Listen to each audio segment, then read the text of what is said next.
A little old sweet lady by the name of Josephine Wright spent the last days of her life fighting white supremacy in Hilton Head Island, South Carolina, as a company by the name of Bailey Point Investments, a white real estate company, tried to take her ancestral land.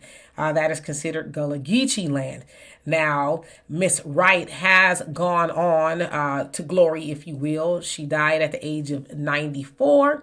But again, she died fighting white supremacy because they were trying to take her land.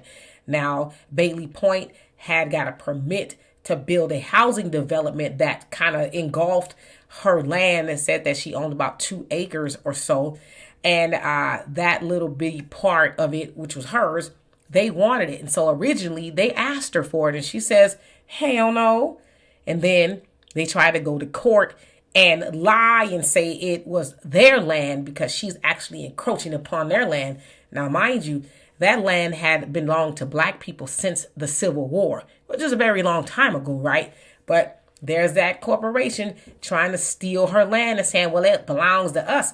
And so Ms. Wright also said the time that Bailey Point was trying to get her land, they would bully her, cut her bushes, and just, encroached on her property. Just did a lot of demonic things, if you will, trying to get that waterfront property. And so recently, Bailey Point settled with the Wright family because, again, she has gone on. They settled basically to leave them alone. And within that settlement, the Wright family, they're allowed to build a fence there to block, the rest of the development, if you will. And Bailey Point cannot ever, ever, ever, ever again contact the Wright family about trying to buy the property, basically harassing them, right? But can you imagine that? They were going to flat out try to steal her property by going to the courts and saying, hey, it's ours, when you know doggone well it wasn't. They also said that the corporation tried to backdoor Mrs. Wright by going to some other family members that might have owned a little bit of the land, but she had majority ownership. And so they tried to get them to persuade her or get them to sign over their rights to the property. Just a lot, right? And so, of course, we know within that battle, Tyler Perry bought her a new house to put on the property.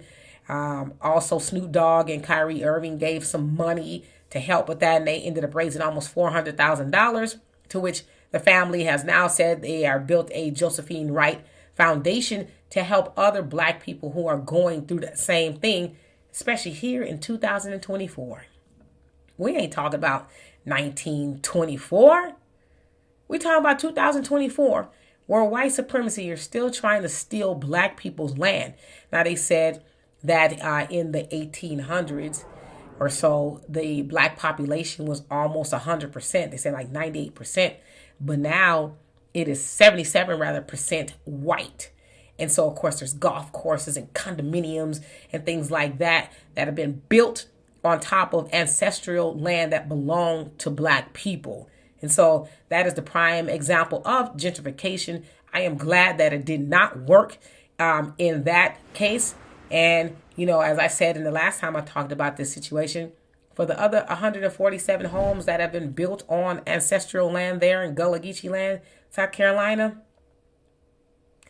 may some of those people who have bought those properties have many sleepless nights, if you know what I mean. So anyway, y'all tell me what you think of that. And for more insightful commentary, please subscribe to this channel and my channel, The Demetra Kaye Show, here on YouTube. Peace.